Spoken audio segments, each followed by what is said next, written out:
Okay, so we're back after quite a while. We are literally hours away from the Emmy Awards. And of course, up tonight for an Emmy nomination for Shogun is Hiroyuki Sanada. And that's kind of inspired me to basically make this video, which is essentially going to be a love letter to the man himself. So he's an actor that I've really adored and admired for quite some time now. I think the first big introduction for me was probably Rush Hour 3. Because obviously he's the main villain in that, and obviously getting to see him face, well, on the page, getting to see Hiroyuki Sanada face off with Jackie Chan, that's a very exciting prospect. Unfortunately, the film, didn't really deliver so much. I mean, you get some cool stuff in there, and Hiroyuki gets his chance to shine, but the film was very lacking. But that was the first big introduction, and then, of course, Twilight. Well, before I saw Twilight Samurai, I kind of went through the American films, if that makes sense. So obviously, Rush Hour 3, then The Last Samurai. And then, of course, we had other stuff like The Wolverine, Railway Man, which was magnificent. 47 Ronin, which was just dumb fun. And then, of course, just over recent years as well, where he's kind of, he's always been this shall we say, ever reliable presence. Sometimes he's been more front and centre, sometimes he's been more in the supporting capacity, but he's always been reliable. And he's always brought so much to whatever project he's been a part of. He's elevated it tremendously. Of course, there was the little cameo that he had in Avengers Endgame. I was happy to see him in there, but then again, I was sad that it was so brief.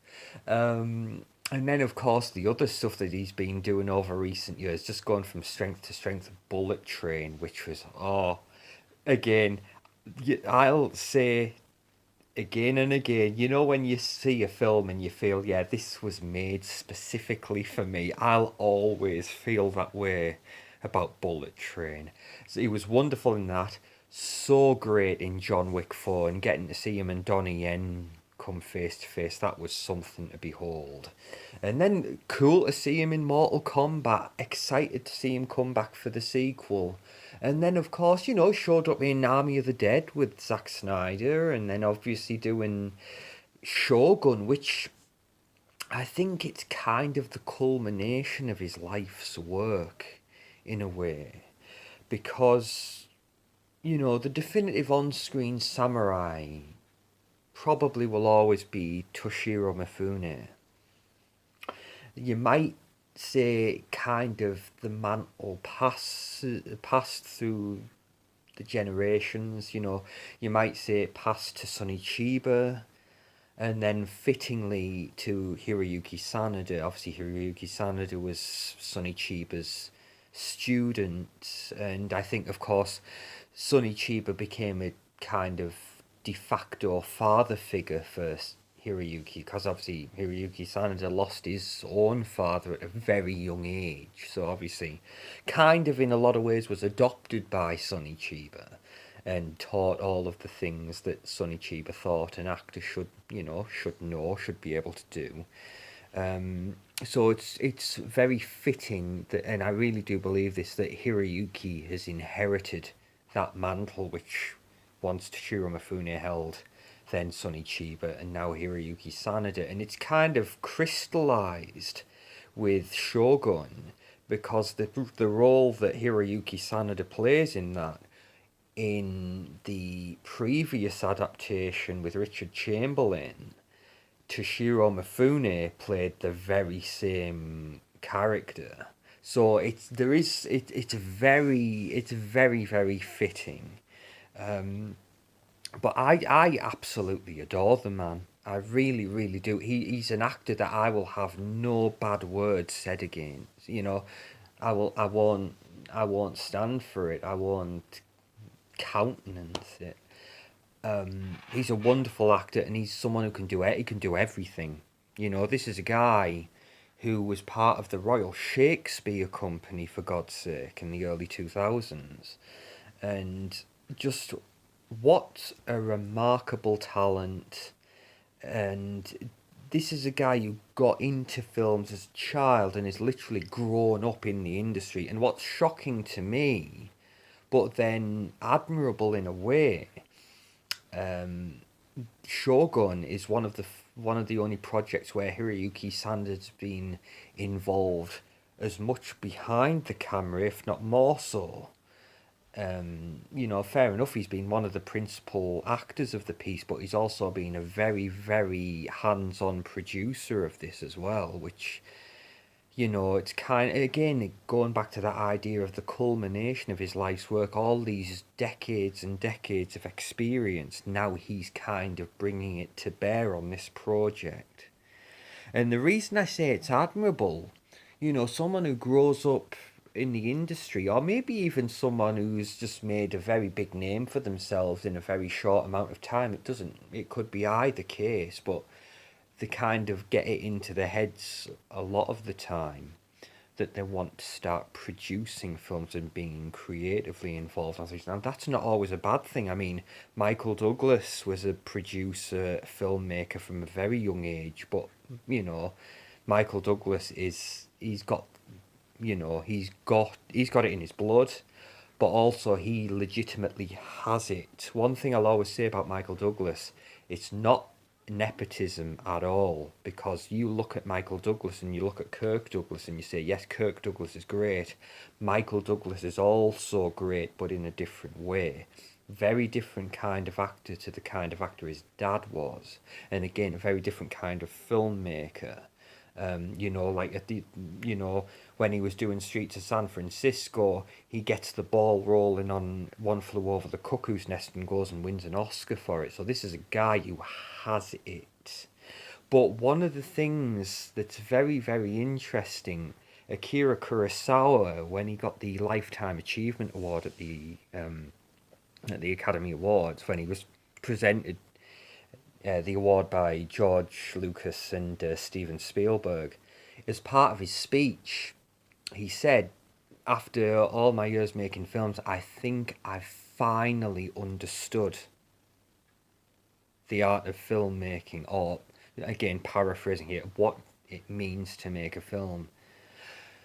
The audience laughed at that. But that kind of it kind of speaks to something greater. This is a man who's been making films all his life, Akira Kurosawa, much like Hiroyuki Sanada, but they don't have the ego, they don't presume on their own abilities. They kind of have the mentality that I'm always learning, I'm always learning, I'm always improving. I'm not believing my own hype. I'm not believing that I've reached the summit. This, so that kind of, in a way, reflects kind of a similar kind of attitude, I think, to what Akira Kurosawa had. You know, maybe like Hiroyuki, after all these years, finally, maybe he feels that he's ready to go on this next, I don't know whether you want to say this next stage of his career, moving behind the camera. I mean, if we eventually got a film that Hiroyuki Sanada directed, that, if he ever got the inspiration and he ever found a project that he wanted to direct, that would be remarkable. Obviously, the great thing about Sonny Chiba, he was a great all-rounder. He could be in front of the camera, behind the camera. And obviously, I'd like to think that he instilled that in Hiroyuki-san. And Hiroyuki probably learned a lot.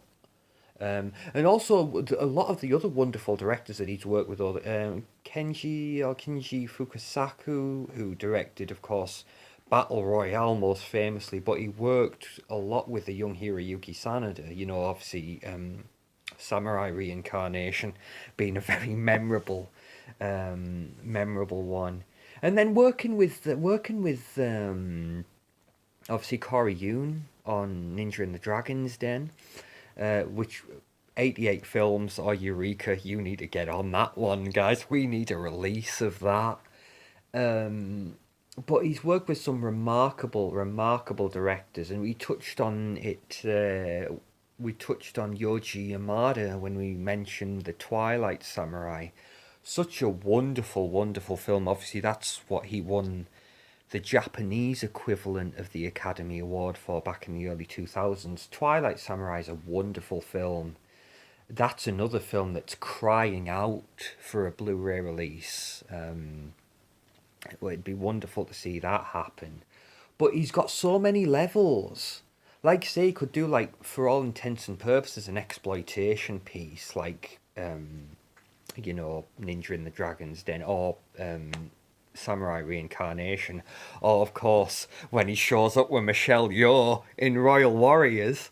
But then, as you say, you've got the other side when he does like a real prestige picture, like obviously the Twilight Samurai, and then you have something very different again and equally as special when this is the guy who was in the original version of The Ring.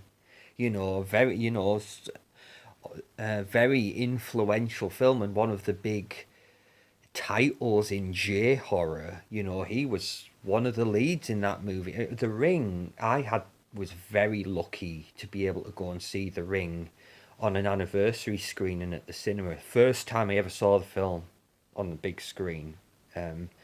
Absolutely remarkable. And again, props to Arrow Video for doing a release of The Ring. They did a wonderful job of it. But this is just such a great guy. I'm going to go and seek that one out as well. Eureka's just brought that one out. Message from Space. Again, Sonny Chiba, Hiroyuki Sanada, late Vic Morrow. Philip Kasnoff from North and South, which really took me by surprise. What's Elkanah Bent doing in this movie? So that's going to be one to pick up. But again, this is just a guy who, he's grown up in the industry. He's worked his way up. He's really put his heart and soul into everything he does. Wonderful physical performer, wonderful dramatic performer. And it's just so nice to see him getting the recognition he deserves. And you might say it's disappointing that it's took so late in the game for him because obviously he's up there in age now. But it can also be a blessing in disguise because I always think about Roger Moore. Well, I always think about Roger Moore anyway. But when he got Bond, he was 45 and he'd been acting for a long time and he'd become a big name on television. So but I think, and obviously everybody always talks about the way he handled himself during his Bond tenure and the way he would continue to go and handle. He had such a wonderful way about him. And I think that's because of the age. This is a guy he'd been in the industry for years and then he'd had great success on the TV and then finally in his mid-40s he gets this new lease of life in his career and gets projected as a film star. Earlier in his career he'd attempted to go to Hollywood but it didn't work out. And now years later, boom, he's Bond. But now maybe with him being in his mid-40s, from a maturity standpoint, from that sense he was ready for it, so maybe he took to it differently than a younger person would. And I think maybe we could have a similar situation here if Hiroyuki's kind of gonna get this recognition and finally have his place in the spotlight as far as shall we say as far as the mainstream audience. I mean, there's a lot of people who've always loved Hiroyuki Sanada. They've always known who he was. They've always been fans of him. But He's finally becoming a recognizable name after so long, for so many people being, oh, he's that guy, I know him out of something. It's wonderful to see. But with him having the age now and the wisdom sometimes does come with age. Age doesn't always come alone, even though in my case, regrettably, it seems it's just coming alone for me. But that's not for here. Um, yeah, maybe he's going to he's the kind of person then who could handle it with shall we say, with a certain amount of grace. Um, yeah, but this is all just leading up to the point that I would like to wish Hiroyuki Sanada the very best of luck for tonight, or in our case, this morning, tomorrow morning.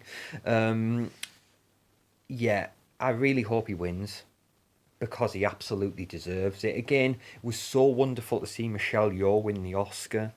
This is kind of a similar thing. It'd be so wonderful to see him win the Emmy Award. Just as, again, he doesn't need it.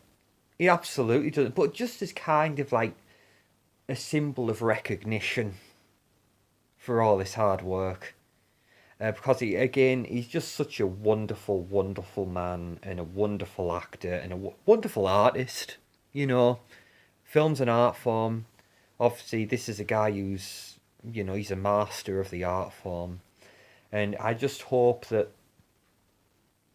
we get to see, he's got so much more left to give. Obviously they're talking about doing more Shogun. He's going to be in the next Mortal Kombat, but beyond that, I really, really hope we get to see so much more from him.